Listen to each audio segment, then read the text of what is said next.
Kamusta po mga kadadi? For today's video, medyo makapal na nga po ang aking mukha kaya kailangan na pong bawasan. Hindi, biro lang po, papabawas po ako ng mukha. Tara, samahan niyo po kami ng aking panganay na anak. Naglakad nga lang po kami para tipid sa gas, sa tamang exercise, sa tamang bonding na rin po kami mag-ama. Nasa labas nga lang po ng aming subdivision. Ito pong barbershop. Nax, naka-subdivision.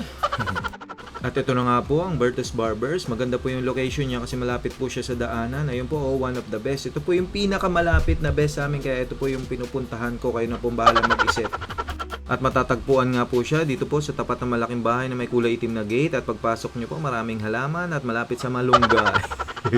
At ito nga po ang loob ng barbershop. Ayun po, maluwag at naka-aircon. Mayaman na may-ari. At ito nga ang aking panganay na anak na si Ate Aya. Ayan, kaya sumama yan. Papabudol na naman. Bibili kami mamaya sa Alphamart ng kanyang laruan. At ito na nga po, sisimulan na po ang pagbawas sa aking mukha. Hindi pa pala mukha yung aking buhok. At tignan nyo naman po si Kuya. Ito yung mga itsura na na hindi ka makakareklamo kung ano yung gusto mong ipagupit. Yung siya na lang bahala, siya na yung masusunod.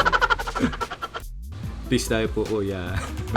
Pero okay naman po yung gupit niya kanina. Pero kanina nga pinipili ko medyo maliit po sa kanya para ako po yung masusunod.